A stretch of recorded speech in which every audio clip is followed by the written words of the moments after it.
Next, Dr. Lénia Marques will discuss about the social media and the events experience. Dr. Lénia is a lecturer in events management at Bournemouth University. Your floor is yours. Good afternoon, everybody. I'm Lénia Marques, and I'm a lecturer in events management at Bournemouth University, as we just heard. And it's really a pleasure to be here, so thanks for Nigel and Nicole to have invited me. We heard Alessandro, and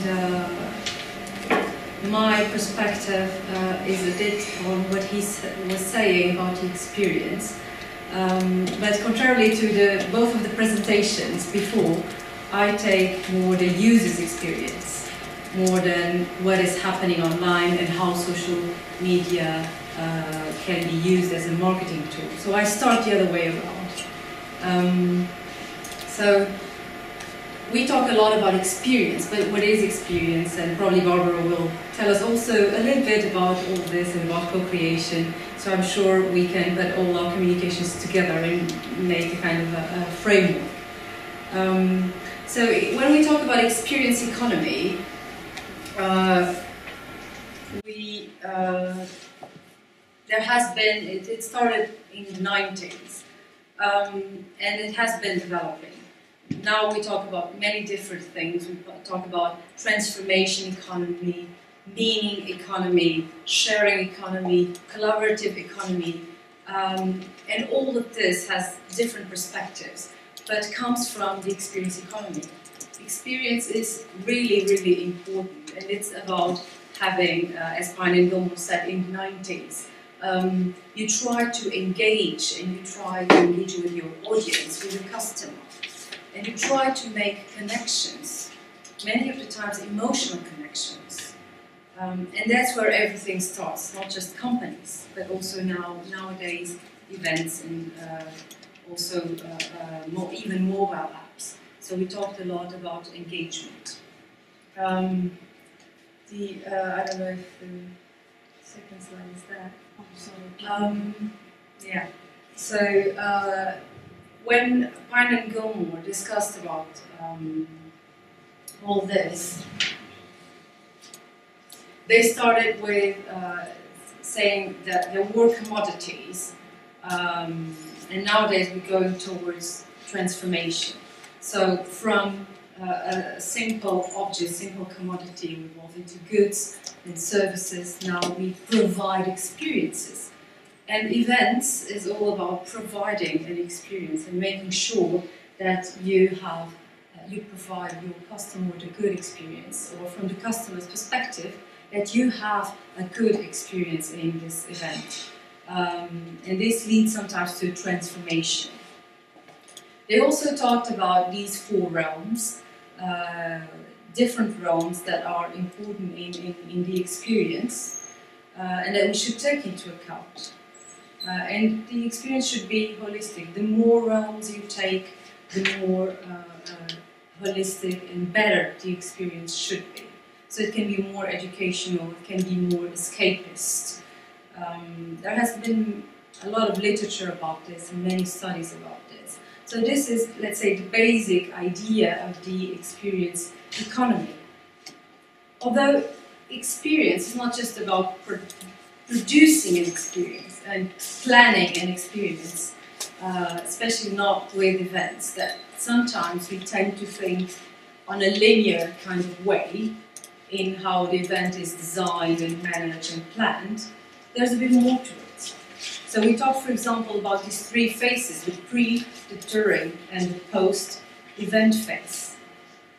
And all of those are part of the event. So more and more, we should consider the event as into a holistic perspective, not as three, so not just as the during the event, and that's what it is. Of course, that's central. And we see it in social media, for example, the pre-phase, the pre-exposure phase, and the post-exposure phase. They're quite important.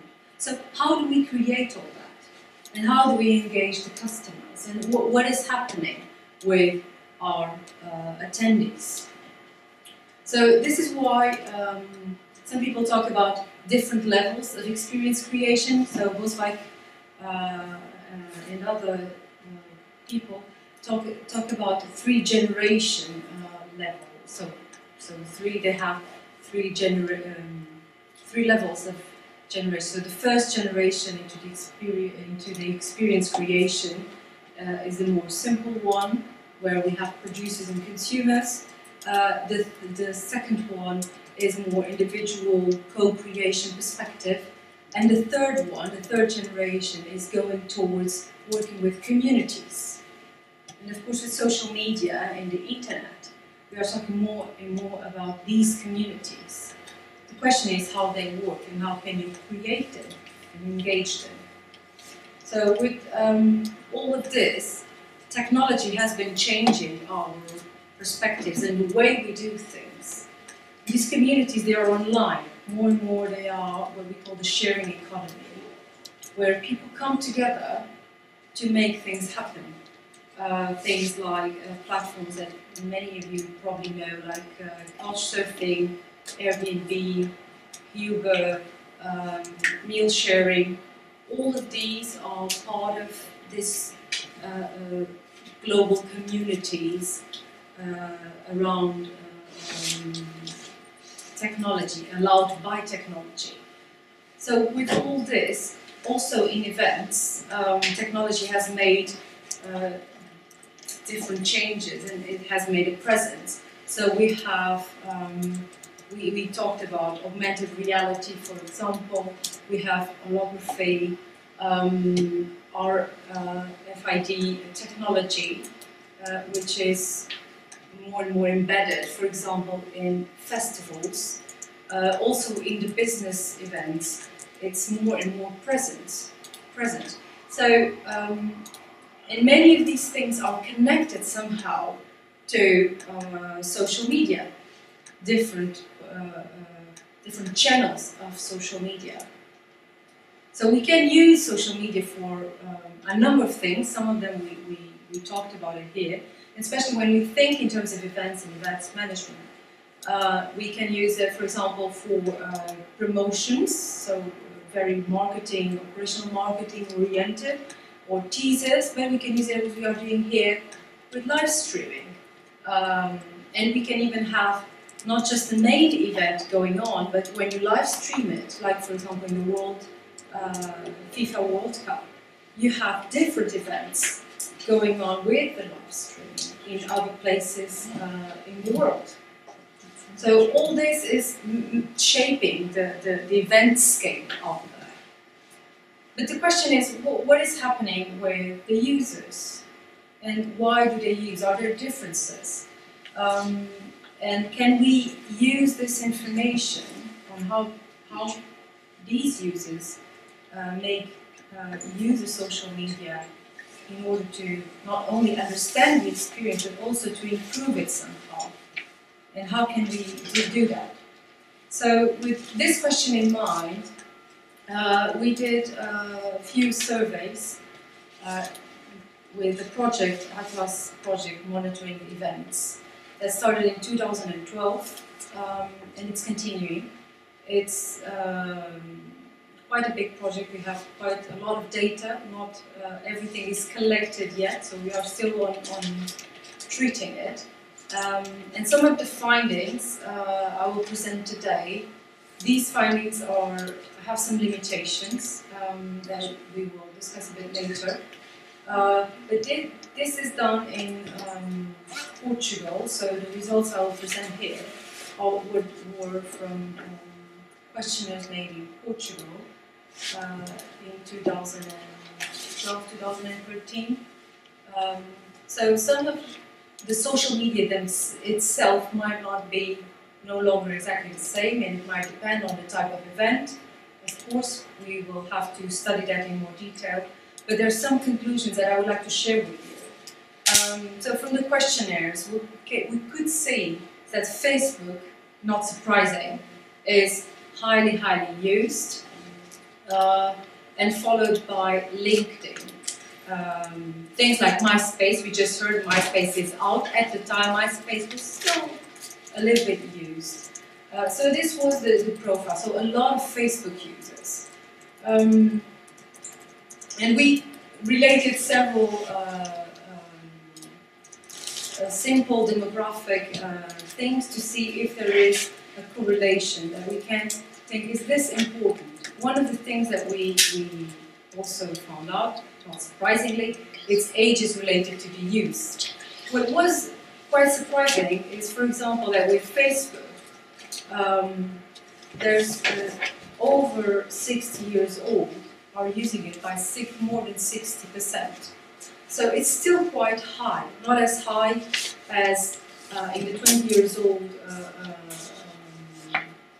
range, but it's still significantly higher. So that's quite important. Also in terms of education level, you can see different types of uses for different types of education. So for example, LinkedIn is quite the most interesting one, where you would have almost 30% really of the users of LinkedIn in these events have a postgraduate degree. So it's quite educated people. In Facebook, a bit less. It's also interesting the type of job people have. With Facebook, it's quite more general, so there's not a lot of differences. But when you look into social networks like LinkedIn, you will have CEOs, managers that are using it. So the connection to your target market, to the type of social media tool you're using is quite important. And it really depends on what you're doing or what type of event you're doing. The other thing that we tried to understand, we had different categories of the experience. So not just talking about the overall experience, we really had different aspects, dimensions of the experience.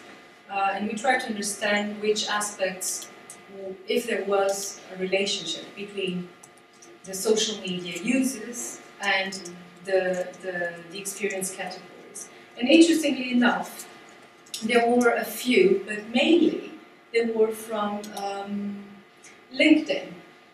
So LinkedIn users seem to be quite more unsatisfied with these events than any other type of user.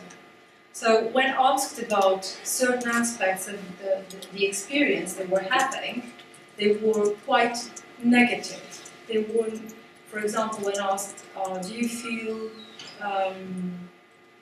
did this experience, this event made you think a lot? They would say, not really, I completely disagree, it hasn't made me think a lot. So people are not really engaged.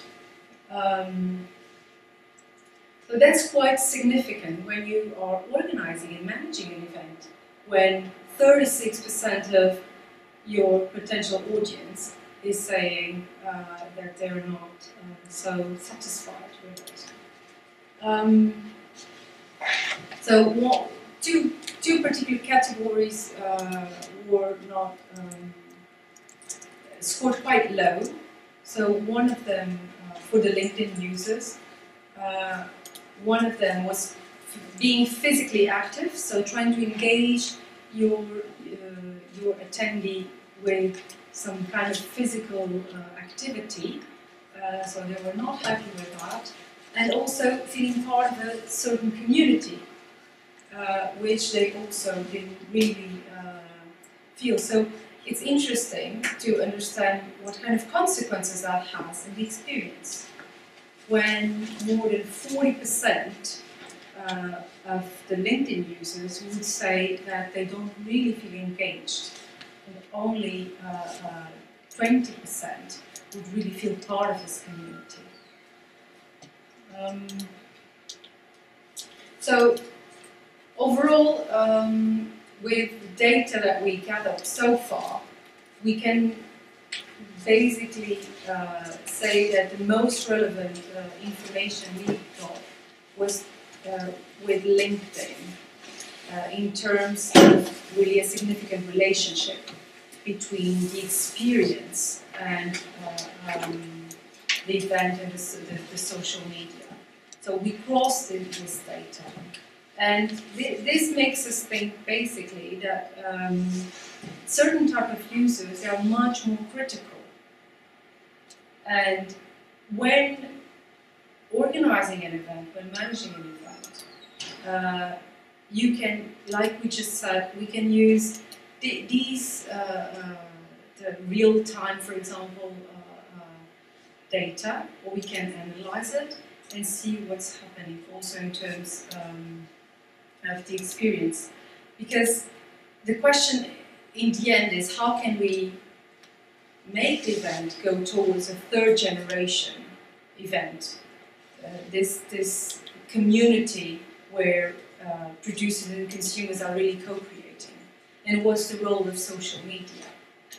Because that is happening, but if we don't understand what the different types of users are and how we can respond and engage these different types of users, it's not really possible to go further.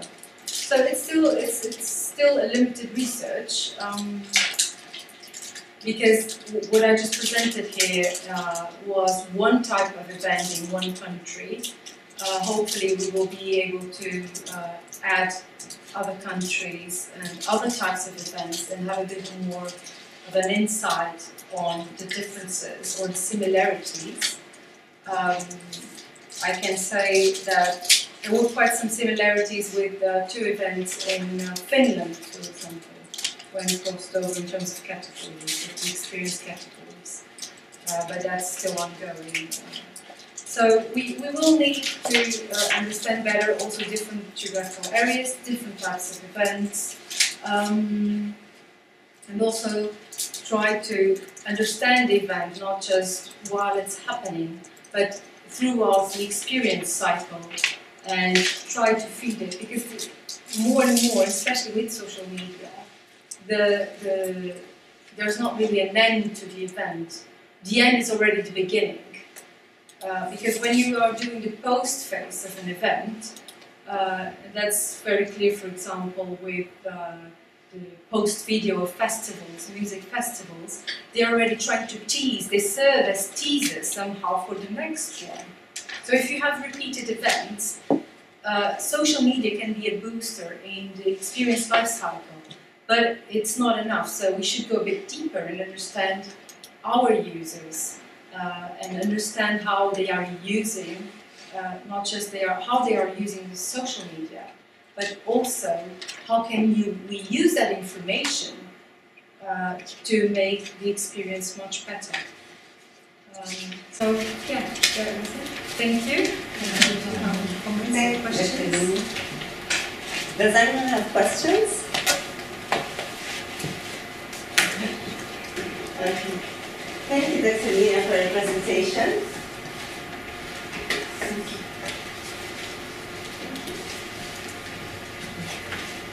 Now we will have a 15-minute break and we will get back to you with the last presentation.